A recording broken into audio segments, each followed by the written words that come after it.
What if the biggest divide in the future won't be between rich and poor, but between people who own systems and people who live inside them? For most of human history, success came from what you could personally do. The harder you worked, the more you earned. The more hours you put in, the further you got. But look closely at the modern world. The people creating extraordinary wealth aren't necessarily working the hardest. In many cases, they've built something that works without them. A business, a platform, a piece of software, an audience, a network, a system. And while millions of people are still trading their time for results, a small number of people are creating systems that generate results whether they're working or not. The question is, in a world increasingly powered by automation, technology, and scale, what happens to those who never learn the difference? In 1900, if you wanted to earn more money, the solution was usually straightforward. Work more hours. Produce more goods, hire more workers. Success was closely tied to human effort. The more labor you could contribute, the more value you could create. For most of history, that made perfect sense. Human beings were the system. Then technology changed the equation. At first, the changes were easy to see. Machines replaced physical labor. Factories produced more with fewer workers. Transportation connected markets that had once been isolated. But the most important shift wasn't happening in factories.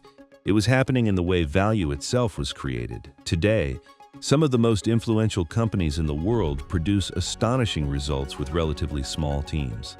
A software product can serve millions of customers. A digital platform can connect billions of users. A creator can reach a global audience from a single room. What's remarkable isn't the scale. It's how little additional effort is required once the system is built. That's the part most people miss. The future isn't rewarding effort less. It's rewarding systems more. Think about the difference between a baker and the owner of a bakery franchise. The baker creates value through direct work. Every loaf requires time and effort. The franchise owner creates a system that allows thousands of loaves to be produced without personally baking each one. Both create value, but only one can scale indefinitely. This pattern appears everywhere. A teacher helps students one classroom at a time. An online education platform can teach millions. A consultant solves problems for individual clients. A software company turns that expertise into a product used worldwide. A writer reaches hundreds through personal conversations. A book can reach generations. The common thread isn't intelligence. It isn't luck. It's systems. Systems allow a single action to produce results repeatedly. And once you begin noticing them, you see them everywhere.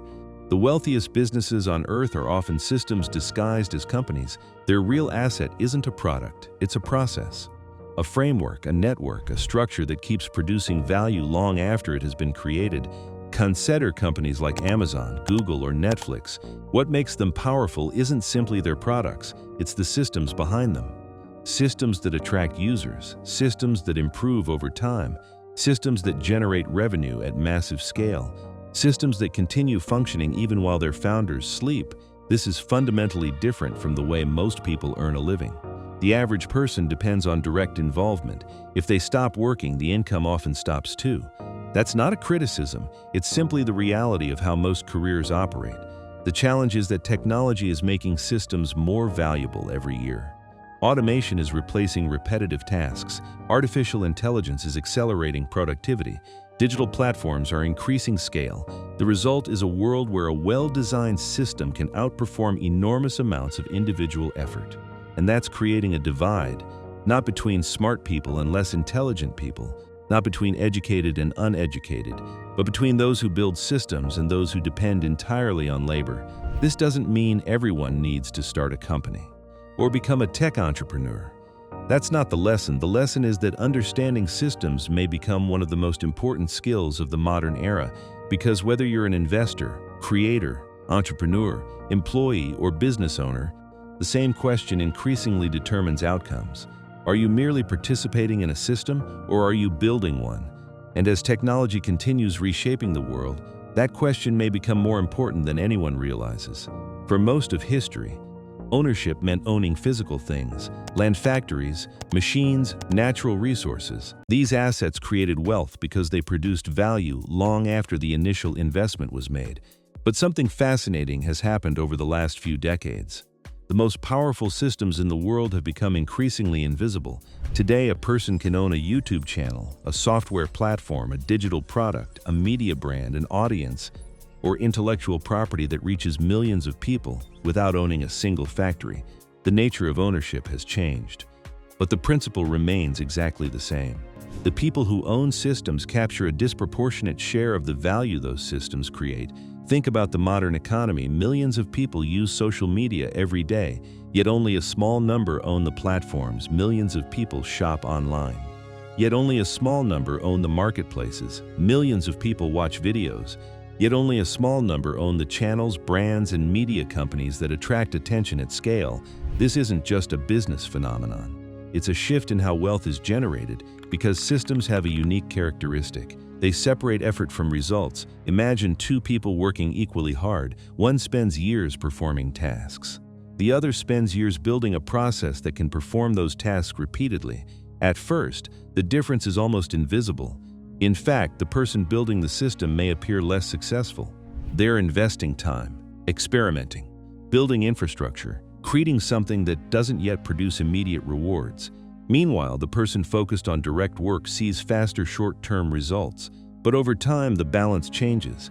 The system begins producing value again and again, without requiring the same level of effort each time. And that's where compounding enters the picture.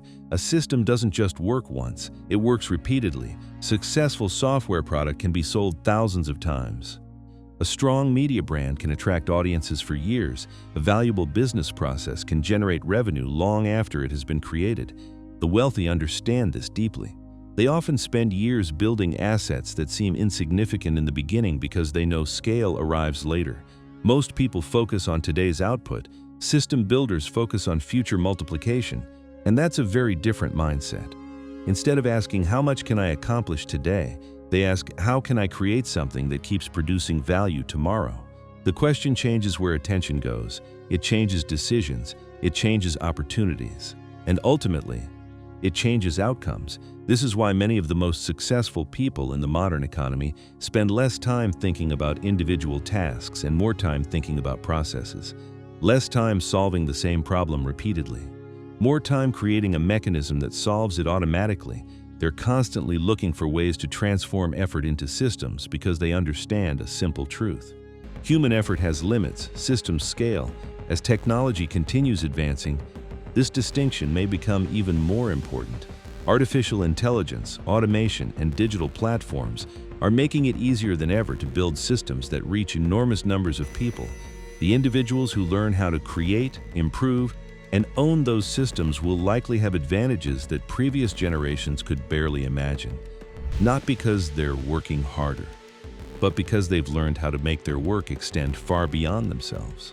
And perhaps that's the defining skill of the future, the ability to create something that continues creating value even when you're no longer directly involved. Because in the decades ahead, success may belong less to those who do the most work and more to those who build the systems that make work happen.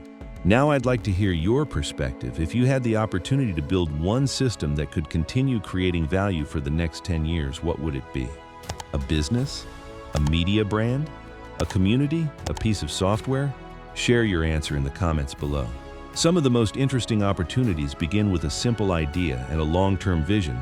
And if you enjoy exploring the forces shaping wealth, technology, business, and the future, subscribe and join us for the next deep dive.